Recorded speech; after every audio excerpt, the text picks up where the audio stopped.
жылы ревизиясы арқылы біз бірінші топтан бастаймыз. Жақсы ма? Бір-бірімізге жүректі беру арқылы жылы сөздерді айтатын боламыз. Жақсы ма? Қане орнымызда тұрайық. Бірінші топ.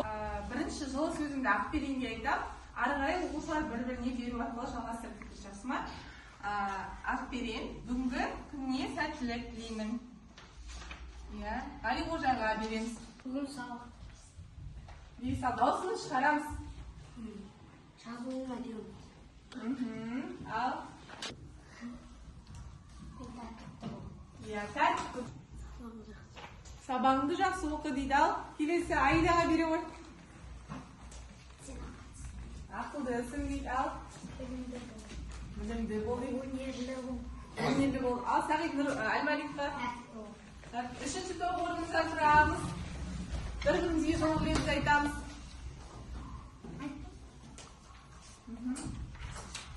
Дауысымыз шығарамыз.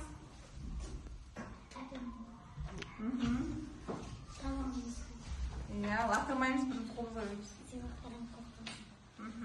Бүгін сабағыңа дейсің. Жарайсыз. Балалар, бүгінгі бізде жылы ревизия атты әдісімізді өттік. Яғни біз сабақты бастамас бұрын бір-бірімізге жылы тілектерімізді айттық, солай ма? Сабағымызды бастамас бұрын сіздерге бүгінгі қалыптастырушы бағалауды таныстырып кетейін. Бүгінгі қалыптастырушы бағалау алдарыңызда тұрған домбыра әдісімен өткізетін болады. Домбыра әдісінде біз бағалау шкалалары арқылы бір-бірімізді бағалаймыз. Жақсы ма? Жақсы. Енді балалар, жаңа тақырыбымызды өтпес бұрын өткен сабақты қайталап алайық.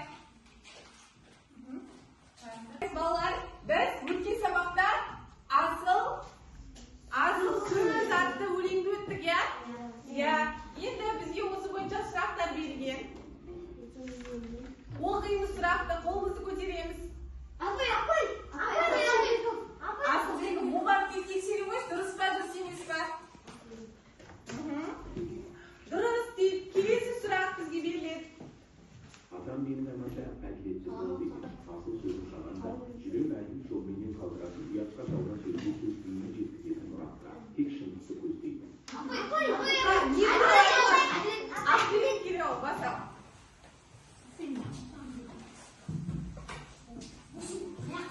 Әділетті бол, дұрыс па? Ал енді келесі бата туралы мақалды тап дейді. Қай мақалда бата туралы айтылған? Отандастық деген бата туралы ма? Ол емес пе? Ойланамыз. Аяр айтты қайсысы? Ал? Жарайсыңдар балалар. Яғни біз балалар өткен тақырыпта қандай тақырып өттік? Атаның асыл сөздер өттік, иә? Онда бізде қандай сұрақ, асыл сөздер болды 5 жұмақта? Қандай асыл сөздер болды 5 жұмақта? Әділетті бол, кішіпейіл бол. Иә, әділетті бол, кішіпейіл бол. Сосын тағы? Тағы қалай өттік? 5 асыл сөзінде? Тіл алғыш бол. Тағы біреуі? Мейірімді бол. Я кішіпейілді бол және мейірімді бол деген өткен болатынбыз, иә? Ал енді балалар, бүгінгі жаңа тақырыбымызды бастамас бұрын. Балалар, бүгін біз жаңа тақырыпты өтеміз. Күй құдіреті атты. Ең алдымен балалар, тақырыбымызды ашу үшін бізге бірінші тапсырмада ой қозғау мақсатында жұмбақ берілген екен. Жұмбақты оқиық.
біздің бүгінгі тақырыбымыз күй құдіреті деп аталады екен. Жақсы ма балалар? Ендеше балалар, бізге осы домбыраға байланысты мәтін беріліп тұр. Қарайықшы, қандай мәтін беріліп тұр бізге? Қандай мәтін беріліп тұр? Күй құдіреті. Мәтіннің тақырыбы күй құдіреті. Ол мәтінде енді біз тақырыбымызды ары қарай жалғастыру үшін осы мәтінмен танысу керекпіз. Қане, Айзере даусыңды шығарып мәтінді оқи қойшы. Сарайына барыпты, онда әкімдер, ғалымдар, өнерпаздар көп жиналған екен. Қыпшақ, тазша киінген Фараби елеусіз ғана бір шеттен орын алды. Ол өзі жасап алған домбырамен күй тартсам, жұрттың бәрі күліп мәз-мейрам болады. Енді бір күйін тартқанда әлгілер қамығып жылай бастайды, және бір күй тартқанда бәрі мауырсып ұйықтай қалыпты. Фараби бұл күйлерді тартқан Қыпшақ әл-Фараби деп хат жазыпты да өзі сарайдан шығып кетіпті. Әмір оны қанша іздесе де таба алмады. Айзере бізде мәтінді оқыды ғой, солай ма? Иә, мәтінде не туралы айтылған екен?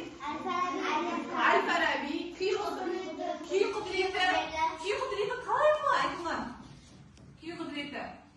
Не істепті Әл-Фараби? Қайда барған Әл-Фараби? Әмір сарайына. Әмір сарайына дейді, ал иә. Сосын Әл-Фараби не істеді Әмір сарайында? Иә, Қыпшақтың киімін киіп, күй тартты. Солай тағда? Иә, бірінші тартқанда халықтар күлді дейді, ал? Қонжырап жылады дейді, ал үшіншісінде? Маужырап ұйықтады. Жарайсыңдар балалар. Ендеше балалар, бізде сөздік беріліп тұр екен. Қараймыз. Бүгінгі дәптерімізді ашып, бүгінгі күннің жадын жазып, жазылым жұмысын жүргіземіз. Бүгінгі жаңа сөздермен танысамыз. Қыпшақ және құдіреті деген сөздер.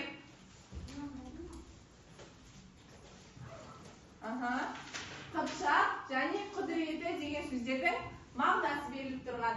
Қыпшақ рудың аты, құдіреті деген күші, қуаты, қасиеті деген мағынаны білдіреді екен.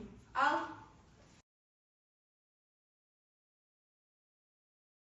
қазір болған болсақ, топпен жұмыс жасайық.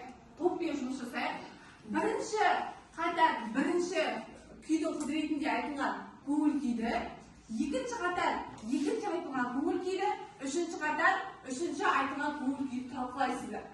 Бірінші топта біреу шыға қойшы, Ақберен. Иә, келе ғой. Ақберен. Бірінші бізге айтылған көңіл күй қандай болды? Бірінші біздегі күлді қандай смайликтер күліп тұрғандай болып тұр? Сол смайликтерді жинайық. Иә, ал тағы да қайсысы? Күліп тұрған смайлик бар ма тағы да? Иә, сосын тағы да? Иә, жарайсың. Қазір осы бойынша талқылау жұмысын жүргіземіз. Топпен ақылдаса береміз. Ал ғой. Келесі, екінші топ, Аян келе ғой. Аян келе ғой. Аян, біз қараймыз. Аян екінші топта, екінші күйі қандай болды? Әл-Фарабидің тартқан екінші күйі қандай болды? Жылай бастады дейді. Ал сондай бізде көңіл күйде тұрған смайликтер бар ма? Иә, қайсысы? Екіншісі алам. Енді осыны қазір талқылайсыздар. Жақсы, Ақбикеш келе ғой. Бізде үшіншісі қандай еді? Я маужырап, ұйықтай жөнелді дейді. Бұл бізде қандай смайликтер? Ұйықтап жатқан смайликтер, я. Тобымызға отыра қойыңыз. Смайликтерді анықтаған оқушылар өздеріңізге бір балл қоса қойыңыздар. Келесі енді балалар қараймыз. Енді балалар, ал бірінші топтағылар, неге сіздер күліп тұрған смайлик таңдадыңыз, я? Яғни Әл-Фараби бірінші күйі қандай болды? Күлкілі болды, ал тағы? Барлығы мәз-мейрам болды. Яғни ол көңілді күй тартқан екен, солай ма балалар? Жақсы, топтағылар өзіңізге бір балл қоса қойайық. Белсенді қатысамыз. Ал келесі екінші сізде қандай Ya, жылап отырған. Олар не үшін жылаған? Не үшін? Жылайтын, күй тартқан. Яғни, көңіл күйді түсіретін күй тартқан екен. Жақсы, өздеріңізге бір бал қоса қойыңыз. Келесі үшінші топ сіздер қандай смайлик таңдадыңыздар? Ұйықтап жатқан. Не үшін ол? Ұйықтап қалды адамдар. Яғни, адамды маужыратып ұйқыға жіберетіндей күй тартқан екен. Солай ма? Жақсы, бір бал қоса қойыңыздар. Иә, ал енді балалар, біз мәтінде кім туралы айтылды бізде, балалар? Мәтінде кім туралы айтылды? Әл-Фараби. Яғни енді балалар Әл-Фараби туралы біліп алайықшы. Ал, Әл-Фараби туралы. Әл-Фараби туралы біліп тасылай. Әбу-Бәкір Мұхаммад әл-Фараби, аса көрнекті философ, ғалым, энциклопедист, Аристотельден кейінгі екінші ұстаз деген атпен белгілі ғұлама. Бұл өнеркәсібі және ғылымның негіздері жөніндегі білімін Фараб екінші атауы отыра қаласында алған. Жақсы балалар, Әл-Фарабимен таныстық бар? Я, ол кім екен балалар? Ол кім екен? Философ, я, ұстаз дейді, ал екінші ұстаз, яғни Аристотельден кейінгі екінші ұстаз, я, біздің оқыған мәтінімізде, яғни күй құдіреті мәтінінде кім туралы айтылған екен? Әл-Фараби туралы айтылған екен, жарайсыңдар. Енді балалар, бізде қазір ән шашу, бізде домбыра тарталатын кім еді балалар? Қазір балалар, сіздерге осындай тапсырма болады. Айда кез келген ән немесе күй шертуі мүмкін. Сол кезде сіздер қандай көңіл күйде отырдыңыздар? Соны айтатын боласыздар, жақсы ма? Жақсы, Айда келе ғой ортаға. Сен ғой, кәуір түсірейін. Мұқият тыңдайық, жақсы ма балалар?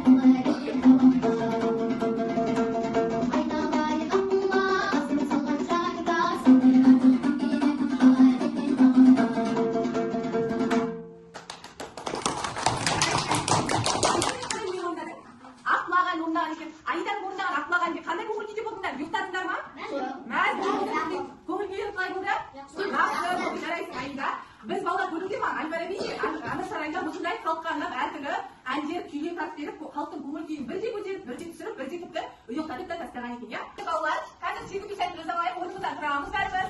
Орнымыздан тұрайық.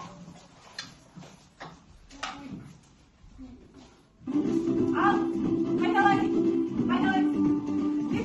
Соған жүрге қызыламыз.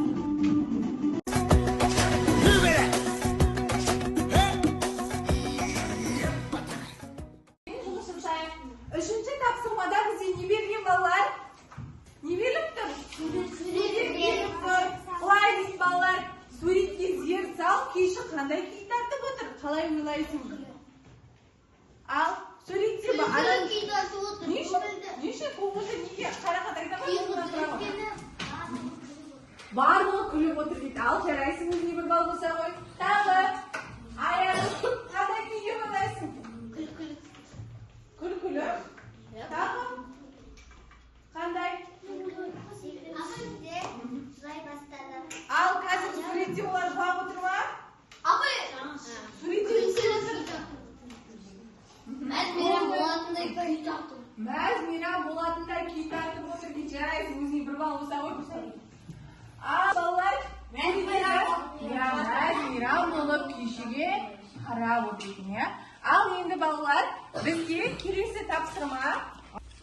Төртінші тапсырма жұптық жұмыс деп аталады. Сіздерге жұптық жұмыс деген екеу ара бірге біз айтқанымыз солай ма? Жұптық жұмысты қазір бірге не істейміз? Жасаймыз. Яғни бізде бұл жерде күйдің құдіреті қандай еді? Соны жаза қоямыз. Жылдар жазамыз. Кім жазар қолын көрсетеміз. Екеуміз бірге орындайсыз. Айда мен Умар бірге орындайық. Жұптары қарақаттың аяғының жұбы. Және де тағиппен жұбы жылдар. Екі жұп. Балалар, күйдің құдіреті. Балалар болдық па? Қайсы?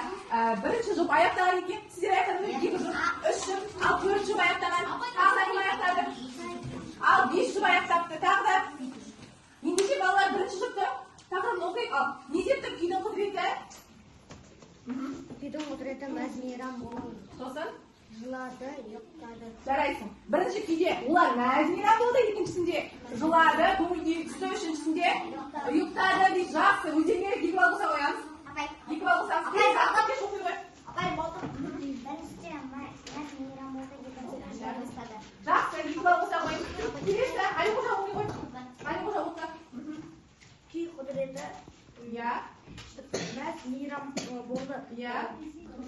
Жылай бастады, ұйықтады. Ұйықтады дейді. Ал енді балалар барлығымыздың жауабымыз осындай ма? Онда барлығымыз екі балдан қосайық. Жақсы ма? Ендеше келесі тапсырмаға назар аударайық. Қостық па екі балды балалар? Жақсы, жарайсыңдар. Енді қалыптастырушы балаларды орнына қоямыз. Сәл қарайық. Бізде бесінші тапсырма беріліп тұр. Бесінші тапсырма не дейді? Балалар, бесінші тапсырмада не айтып тұр? Иә, нені істеді деп ойлайсыңдар Фараби? Иә, ағылшын Фарабиді неге істеді? Не үшін істеді? Ағылшын. Хат жазып, хат Хат жазып кеткен үшін бе? Ал осыны не үшін істеді? Орнында тұр. Әл-Фараби үшінші күй тапқан кезде адамды ұйықтап қалған үшін іздеді. Солай деп ойлайсың ба? Ал жақсы айтамыз кімдікі? Болжаймыз. Ал айта ғой. Оның қалай тапқанын Қалай тапқанын көргісі келді. Ал Әлиқожа қыпшақ киімді киіп қыпшақ киімін киіп келген үшін дейді, иә? Яғни балалар, біз болжау айтысында әркім іздеп жатыр, өз ойын айтып жатыр, солай ма? Яғни ол әмірші Әл-Фарабиді іздеген себебі неге? Себебі онымен одан тағы да ән сұрағысы келді ма? Әлде де адамдар ұйықтап кеткендігі үшін бе? Әлде не үшін іздегендігі бізге болжа деп солай ма? Иә, енді балалар, бізде бұл жеке жұмыс болып жүргізілген. Қазір сіздер жаңа өздеріңіз ойларыңыз айттыңыздар солай ма? Яғни әміршінің әртүрлі жағдаятта іздеген сұрақтарын анықтадық солай ма? Ендеше балалар, біз жеке жұмыс жасадық. Енді балалар қараймыз. Бізге 6-шы тапсырма беріліп тұр ғой солай ма? 6-шы тапсырманы қараймыз, оқулыққа бәріміз. Оқулыққа қараймыз. Қарадық па? Ненің суреті тұр балалар бізде? Домбыраның суреті, иә. Бізде домбыра деген жазу беріліп тұр. Бірақ сол жазулардағы атауларды не істеу керек дейді? Атау керек, бізде сұрап тұр. Д деген әріпке оркестрді басқарушы. Д оркестрді басқаратын адамды кім деп атайды?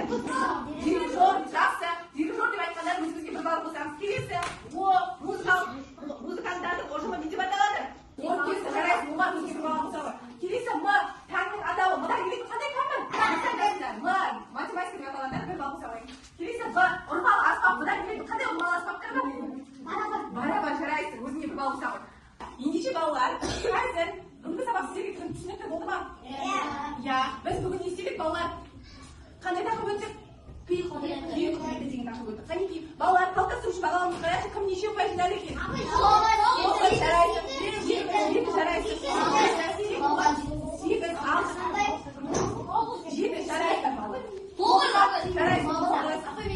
Иә, балалар, бүгінгі бағалау осы қалыптастырушы бағалау бойынша сіздерге бағалау жүргізетін боламын. Ендеше балалар, бірінші кері байланысқа шығайық. Кері байланыс бізде барлығы түсінікті немесе бірнеше сұрағы бар. Бірінші қатар келе қойыңыз. Бірінші қатар келе қойыңдар. Сіздерге тақырып түсінікті болса, барлығы түсінікті басамыз. Егер сұрақтарыңыз болса, сұрақтарың бар дегенді өшін басамыз. Басау, қайсы түсінікті болма? Басау. Ал бір оқушыға түсінікті болған екен, одағы. Келесі, түсінікті болмаса ба? Басамыз, жылдар.